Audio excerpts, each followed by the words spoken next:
You ask Tiger to solve. This deals with linear equations with one unknown. The final result is k equals 20. Let's solve it step by step. Group all constants on the right side of the equation.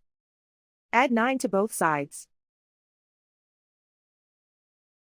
Simplify the arithmetic.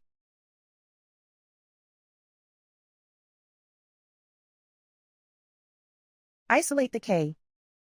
Multiply both sides by 5.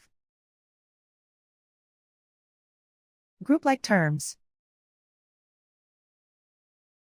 Multiply the coefficients. Simplify the fraction. Simplify the arithmetic. And so the final result is k equals 20.